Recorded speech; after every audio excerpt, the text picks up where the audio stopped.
Hello everyone, welcome to exam capsule. आज है 6 मई 2020। आज के करंट अफेयर्स हम देखेंगे। आप इस वीडियो को ध्यान से देखिए। वीडियो के लास्ट में मैं आपसे क्वेश्चन पूछूंगा जिसका आप आंसर कमेंट बॉक्स में दे सकते हैं। आप इस वीडियो की पीडीएफ वीडियो के डिस्क्रिप्शन से डाउनलोड कर सकते हैं। पीडीएफ आप टेलीग्राम से भी डाउनलोड कर सकते हैं। तो चलिए शुरू करते हैं आज के क्वेश्चन। तो पहला क्वेश्चन है, हाल ही में विश्व अस्थमा दिवस कब मनाया गया है? तो सेकंड ऑप्शन 5 मई को विश्व अस्थमा दिवस मनाया गया है। कब मनाया गया है? तो 5 मई को मनाया गया है। विश्व अस्थमा दिवस ग्लोबल इनिशिएटिव फॉर अस्थमा द्वारा प्रतिवर्ष आयोजित किया जाने वाला एक कार्यक्रम है। कार्यक्रम विश्व भर में अस्थमा जागरूकता और देखभाल में सुधार करने के लिए आयोजित किया जाता है। यह दिन मई के पहले मंगलवार को मनाया जाता है। कब मनाया जाता है? तो यह दिन मई के पहले मंगलवार को मनाया जाता है और इस वर्ष यह 5 मई 2020 को मनाया जाएगा। अस्थमा एक चिरकालिक फेफड़ों की बीमारी है जो सांस लेने में कठिनाइयों का कारण बनती है। क्वेश्चन नंबर 2 है, हाल ही में किस राज्य सरकार ने रोजगार योजना शुरू करने की घोषणा की है? तो थर्ड ऑप्शन हिमाचल प्रदेश राज्य सरकार ने रोजगार योजना शुरू करने की घोषणा की है। किसने की है? तो हिमाचल प्रदेश राज्य सरकार ने रोजगार योजना शुरू करने की घोषणा की है। हिमाचल प्रदेश ने शहरी क्षेत्रों में रहने वालों के लिए कम से कम 120 दिनों में रोजगार की गारंटी देने वाला कार्यक्रम शुरू करने का निर्णय लिया है।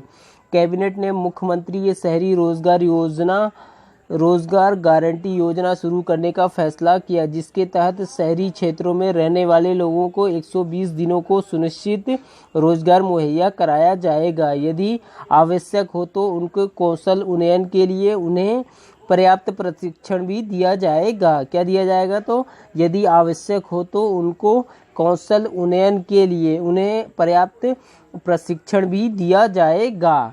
क्वेश्चन नंबर 3 है, हाल ही में किसने कोविड-19 कथा का शुभारंभ किया है? किसका शुभारंभ किया है? तो कोविड-19 कथा का शुभारंभ किया है।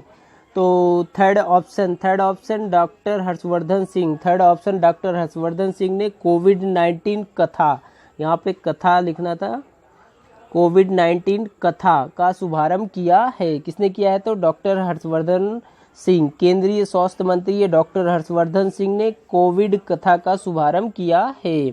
डॉक्टर हर्षवर्धन सिंह ने कोविड-19 रोग पर एक मल्टीमीडिया गाइड कोविड कथा का शुभारंभ किया। कोविड कथा एक दिलचस्प और इंटरैक्टिव मोड में जनता के वैश्विक संकट पर समेकित और प्रामाणिक जानकारी प्रदान करती है। यह 50वें विज्ञान और प्रौद्योगिकी विभाग स्थापना दिवस के अवसर पर लॉन्च किया गया है। किसके अवसर पर लॉन्च किया गया है? तो यह 50वें विज्ञान और प्रौद्योगिकी विभाग स्थापना दिवस के अवसर पर लॉन्च किया गया था।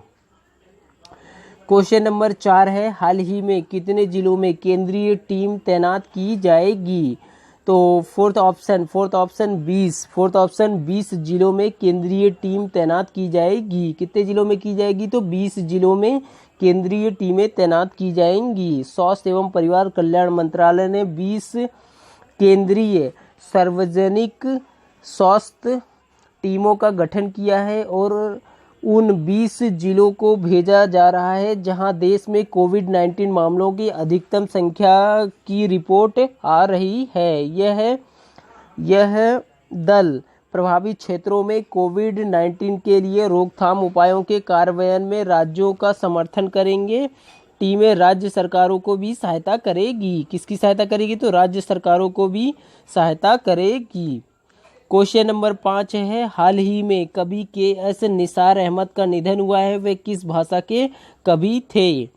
तो ये फर्स्ट ऑप्शन ये तेलुगु कन्नड़ भाषा के कवि थे। किस भाषा के कवि थे? तो कन्नड़ भाषा के कवि थे। के.एस. निसार अहमद का निधन हुआ है। वह किस भाषा के कवि थे? तो कन्नड़ भाषा के कवि थे। साहित्य के नियोत्सव कवि प्रोफेसर के.एस. सीआर अहमद का निधन हो गया है। वे नत्र साहित्य आंदोलन में एक प्रमुख कवि थे। उनकी अनामिका अनरू कविताओं के एक संकलन ने 1982 में कर्नाटक साहित्य अकादमी पुरस्कार जीता। कौन सा पुरस्कार जीता? तो 1982 में कर्नाटक साहित्य अकादमी पुरस्कार जीता। वे पद्मश्री, पंपा और राजस्व पुरस्कार भी प्राप्त करता थे। कौन कौन से थे? तो वह पद्मश्री, पंपा और राजस्व पुरस्कार के प्राप्तकर्ता थे। क्वेश्चन नंबर 6 है, हाल ही में किसे आरबीएल बैंक के सीआरओ नियुक्त किया गया है? तो सेकंड ऑप्शन दीपक कुमार को आरबीएल बैंक के सीआरओ नियुक्त किया गया है। किसे नियुक्त किया गया है? तो दीपक कुमार को नियुक्त किया गया है। आरबीएल बैंक ने दीपक कुमार को 2 साल की अवधि के लिए बैंक का मुख्य जोखिम अधिकारी नियुक्त किया है। क्या नियुक्त किया है? तो मुख्य जोखिम अधिकारी दीपक कुमार को आरबीएल बैंक ने नियुक्त किया है। और कितने वर्ष के लिए किया है? तो 2 साल के लिए किया है। यह रामनाथ कृष्णन की जगह लेंगे। किसकी जगह लेंगे? तो रामनाथ कृष्णन की जगह लेंगे। दीपक कुमार ने एसबीआई के मुख्य प्रबंधन के रूप में कार्य किया है और बैंकिंग क्षेत्र में 37 वर्षों का अनुभव रखते हैं। कितने वर्षों का अनुभव रखते हैं? तो 37 वर्षों का अनुभव रखते हैं। कुमार ने पीएमसी बैंक संकट के समाधान के लिए आरबीआई समिति में भी काम किया है। क्वेश्चन नंबर 7 है, हाल ही में किसे भारतीय अक्षय ऊर्जा विकास एजेंसी के नए सीएमडी नियुक्त करने की घोषणा की गई है? तो थर्ड ऑप्शन प्रदीप कुमार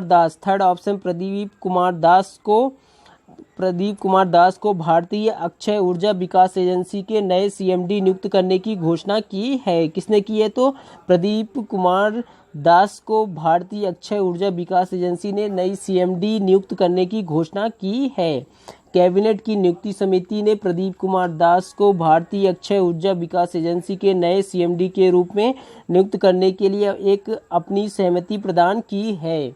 प्रदीप कुमार दास वर्तमान में भारत पर्यटन विकास निगम लिमिटेड के निर्देशक का पद संभाल रहे हैं। किसका पद संभाल रहे हैं? तो भारत पर्यटन विकास लिमिटेड के निर्देशक का पद संभाल रहे हैं। क्वेश्चन नंबर 8 है, हाल ही में किस मंत्रालय ने नई संसद के लिए मंजूरी दी है? तो थर्ड ऑप्शन पर्यटन मंत्रालय ने नई संसद को मंजूरी दी है। किसने दिया है? तो पर्यटन मंत्रालय ने नई संसद के लिए मंजूरी दी है। पर्यटन मंत्रालय ने एक अतिरिक्त संसद भवन के निर्माण को मंजूरी दी है, जो सरकार की विवादास्पद 20,000 करोड़ रुपए की केंद्रीय विस्टा परियोजना का हिस्सा है। विशेषज्ञ मूल्यांकन समिति ने केंद्रीय लोक निर्माण विभाग से स्पष्टीकरण के आधार पर एपीआर 22 अप्रैल 2020 को परियोजना को मंजूरी दे दी थी। यह परियोजना 65,000 वर्ग मीटर के प्रस्तावित बिल्ट अप क्षेत्र के साथ एक नई इमारत का प्रस्ताव रखती है।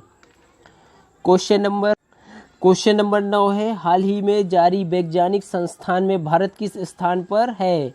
तो फोर्थ ऑप्शन भारत तीसरे स्थान पर है। कौन से स्थान पर है? तो तीसरे स्थान पर है। हाल ही में जारी वैज्ञानिक संस्थान में भारत तीसरे स्थान पर है। मुख्य रूप से सरकार द्वारा संचालित R&D में भारत का संकलन व्यय 2008 और 2018 के बीच दोगुना हो गया है। यह राष्ट्रीय विज्ञान और प्रौद्योगिकी प्रबंधन सूचना द्वारा लाए गए राष्ट्रीय SAT सर्वेक्षण 2018 पर आधारित R&D सांख्यिकी और संकेतक 2019 और 20 के अनुसार रिपोर्ट बनाई गई है।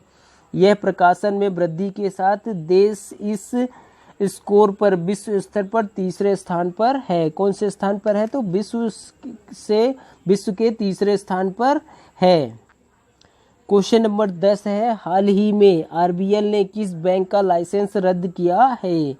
तो second option CKP cooperative bank cooperative bank का आरबीआई ने लाइसेंस रद्द किया है। आरबीआई ने मुंबई स्थित सीकेपी कोऑपरेटिव बैंक लिमिटेड का लाइसेंस रद्द कर दिया है। बैंक की वित्तीय स्थिति खराब होने के कारण सीकेपी को कोऑपरेटिव बैंक लिमिटेड का लाइसेंस 30 अप्रैल 2020 से कारोबार बंदी से रद्द कर दिया गया था।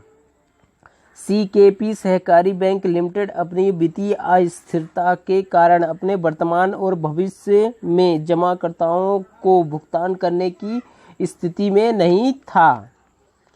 अब लास्ट वीडियो का आंसर, तो लास्ट वीडियो का क्वेश्चन है, हाल ही में जारी बजट पारदर्शिता रिपोर्ट में भारत किस स्थान पर है? तो सेकंड ऑप्शन भारत 53वें स्थान पर है। कौन से स्थान पर है? तो भारत 53वें स्थान पर है। हाल ही में जारी बजट पारदर्शिता रिपोर्ट में भारत 53वें स्थान पर है। और पहले स्थान पर कौन है? तो पहले स्थान पर न्यूजीलैंड है। अब आज का प्रश्न है, हाल ही में कितने और राज्यों में one nation one ration card योजना शुरू की गई है? तो इसमें 4 ऑप्शन हैं, इसका आप आंसर कमेंट बॉक्स में दे सकते हैं। तो ये थे आज के करंट अफेयर्स के क्वेश्चंस। अगर आपको ये वीडियो अच्छा लगे तो इसको लाइक करें, शेयर करें, और अगर आप इस चैनल पर नए हैं तो चैनल को सब्सक्राइब कर लें, जिससे आपको लेटेस्ट वीडियो सबसे पहले प्राप्त हो सके।